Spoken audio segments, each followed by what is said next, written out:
Hi, anybody out there?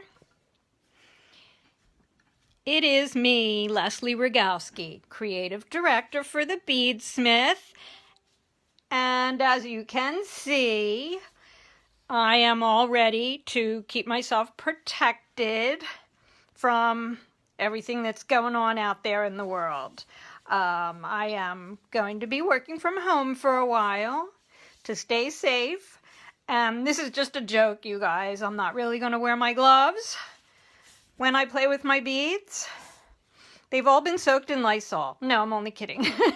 So today, I want to introduce you to one of probably the lesser known of the cymbal elements. They're called Embourious. And they're little triangles. They're kind of hard to get on the screen here, but you can see that the top side is a little faceted, like a little three-sided pyramid, and the bottom side is flat, like a Gemduo. They have one hole through them, and they're meant to go along the sides of pieces of beadwork that use Gemduos. Now, like most other cymbals, although they were engineered to go with Gemduos, they certainly can go with lots of other things. But since this is the first time that I have had a chance to really sit down and play with them, I am just going to stick, at least for the first few minutes of this video, with the Gemduos. So you're going to see part of the process that I go through, and probably a lot of you go through who are stitchers and experienced stitchers. And I'm just going to sit down and start to put these together. And what you're going to see is that the way that I play with my beads is exactly that. I'm just going to sit down and start to apply the methods, techniques, my vocabulary to these beads with the Embourious and see what happens, okay? Hi, Neela, hi. Big fan of yours. Bianca, hi. And of course, the other half of Team Leslie, the fabulous Leslie Pope, is watching from the safety of her own home. Or as safe as her cats will let her be. So here we go. I'm going to start really simple. And one of the things that I like to do is work in circular motifs. Let's see if I can get a little bit closer. I'll lift stuff up. So I'm going to string, I have a number 10 needle and some fire line already strung here. And I'm just going to sew 6 Gemduos in a circle. I already know that 6 works really well. But one of the things, if you're new to working with Gemduos, is to try different numbers of beads and figure out for yourself how many lay together. So there's 6, and I'm going to tie them in a circle. And I don't know why I like to start with circles, but I do. It gives this cool little starburst shape. Just knotting it together. So there you go. Now, I can see right away that these spaces here are going to be really cool to add the Embourious. So I'm going to pick one up, and you want to pay attention to whether they're face up or not. By picking it up this way, I can see that I did that wrong, and I want the faceted side to come up, so I'm just going to flip that over in my fingers. Whoops. First, I think I'm going to go and I'm going to step up to the outer hole, and I'm just going to come up and sew through the outer hole of the Gemduo. Okay. Sorry that you're leaving us, Bianca. I know there's always work, right? Okay. I picked up an Embourious symbol, and I'm going to sew through the next Gemduo around. Now it's face up, but look how much thread is showing here. A lot, right? So my next thing to do is I'm going to try to fit 2 Embourious into this little space here. All right, I've only done the one, so I'm just going to sew back through the hole, which usually you don't do, but you know, I'm just playing. I don't need to be neat and tidy and finish things. Hey, Betsy, nice to have you here. All right, so I have one Embourious. I'm going to pick up another Embourious. Make sure that I have it facing the right direction. So I just poke around. Now I'm going to sew through the other hole, and let's see what happens. Oh, cool. Oh, this is fun. Okay, look how these are so well designed. It kind of mimics the shape of a Gemduo, right? Two together. So now I can work my way all the way around this circle, picking up two Embourious to make a complete component. So let's see how quickly I can do that. These are really active on the bead mat. They go all over. So there's one, and I'm going to pick up another one and sew around. Look how that's coming together. And you can see how a whole component will come together really easily now. And as always, bringing metal into the piece really, really gives you this look. So at this point when I play, I see what I'm going to have. I put it down. Sometimes I'll lay it on a piece of paper and I might sketch out some ideas. But you can see that there's no exit holes from the Embourious here. So my next step in my play would be to complete this component and then figure out how to attach it to another component. Maybe back to back, maybe with some other beads coming out of it. So for now, I'm just going to trim my working thread and I'm going to set this aside. All right, so that's how I started playing. Now I'm thinking, all right, let's try a different number of Gemduos and maybe pick up some seed beads in between. I have 11s here, just Mayuki 11s. So I'm going to pick up 4 Gemduos this time, and I'm going to space them out with 11s in between each one and keeping them all face up. 1, 2, 3, 4. I'm not really playing with color yet, obviously, because I'm still working on the engineering and the shape. So now I have 4 Gemduos, and I'm going to tie this in a circle too. And if you haven't played with Gemduos much, they create these really cool snowflakey geometry. All right, so there's my little quartet. And I want to give an extra shout out to Leslie Pope, who's fielding the questions. Thank you very much. All right, now, again, I'm looking at the shape and I'm thinking of the shape of the Embourious down here. And thinking, what can I do next? So, let me see. I don't know if I can do this, but I'm going to try. I'm thinking I can put an Embourious in between each of these. So I'm going to go sew through the Gemduo so I'm not coming out of a seed bead. And I'm going to pick up an Embourious and skip the 11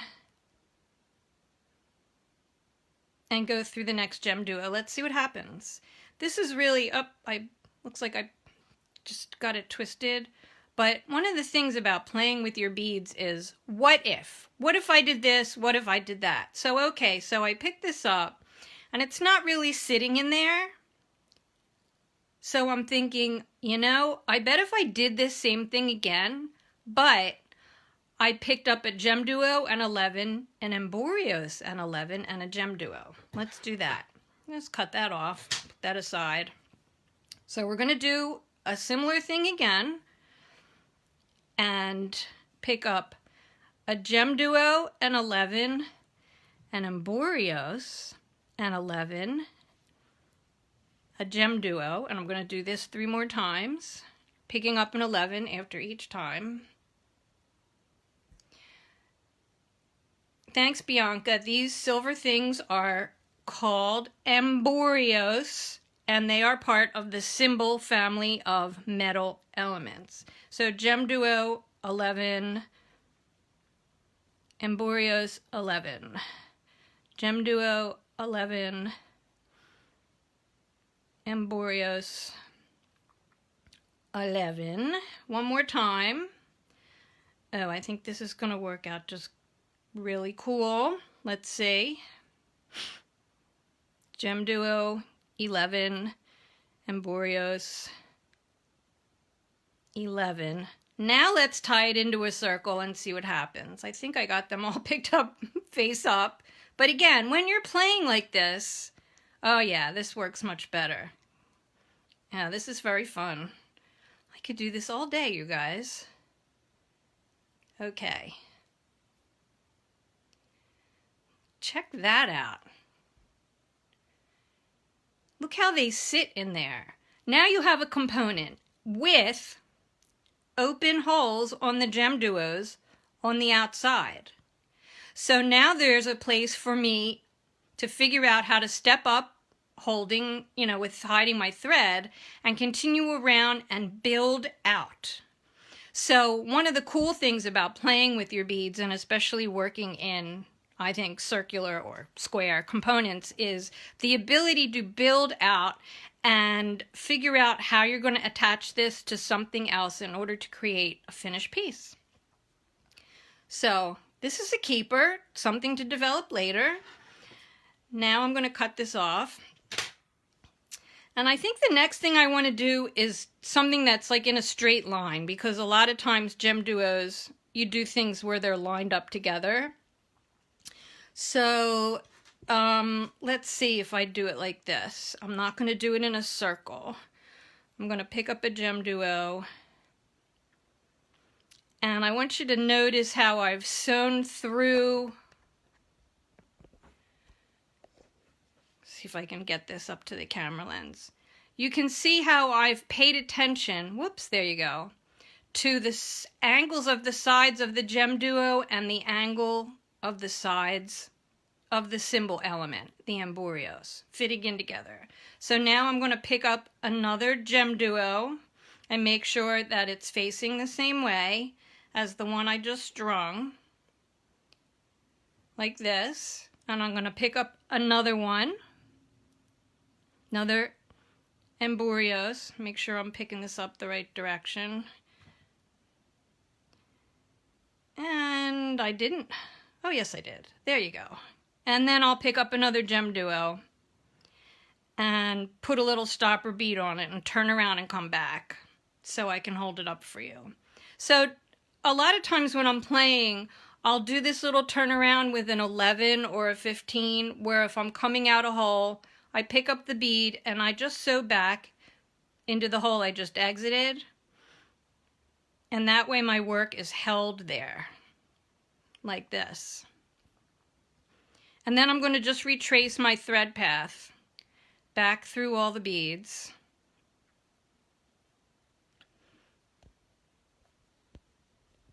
Let's get away. There we go.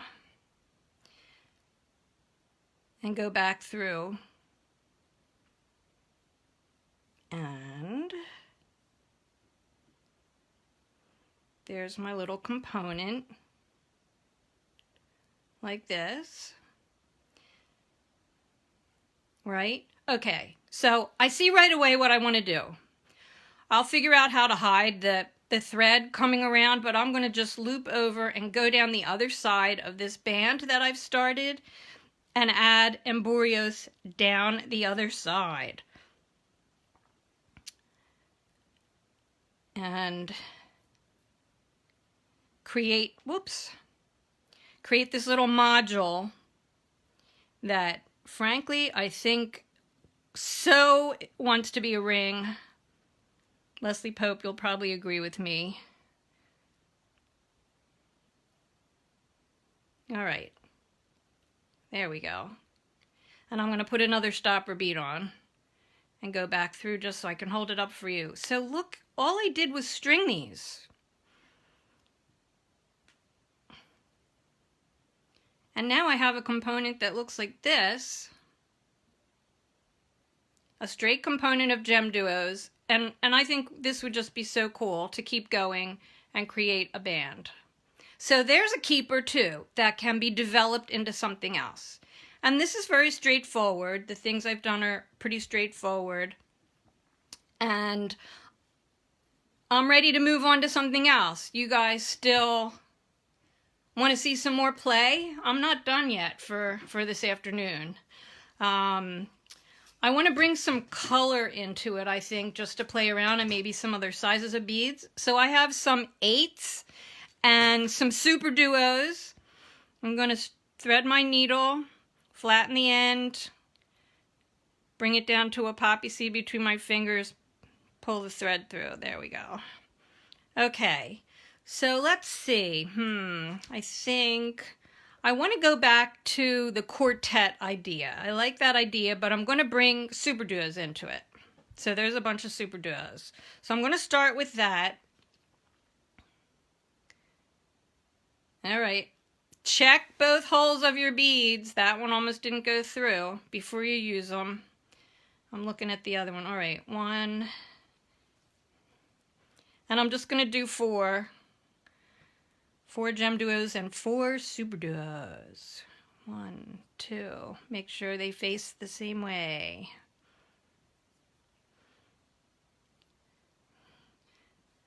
I pulled these colors out because I think they're very summery and festive and cheery and festival. 1 more super duo. And we're living in weird times, folks, so let's get some happy colors. Happy, happy, happy. All right, so I did a quartet of Gemduos and super duos. And now I have a lot of places where I can build out from what I'm doing. So I'm just going to step up through the super duo.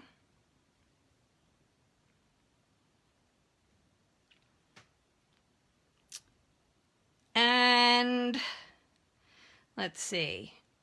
Now I'm going to start to add beads around here. Let's bring some 8s into it. All right. So I'm going to bring an 8 and I'm going to go through the Gemduo. All right. Like that. But there's still a lot of thread here and we have an angled side. So I'm going to, before I go any further, I'm going to pick up an Embourious and see how it sits. Right in there. Next to the Gemduo. Oh yeah, perfect. Check it out. Now I'm going to repeat this around. I'm going to mirror it by picking up an Embourious for the other side. And then an 8. And then I'm going to go through the super duo. And tangle it up in my hand. There we go. So, did I put that on there right? So this is really cool. It's starting to give me a lot of dimension. I'm going to pick up an 8 and an Embourious and continue around. Go through the Gemduo. Just to get a better idea of what this component could look like when it was done. What do you guys think? A little heart, thank you. All right, another Embourious and an 8. Go through the super duo. And you can see that this is going to create this really cool component. And again, although the Embourious don't have holes on the outside, there's still room to come out of the holes on the side and also the 8s.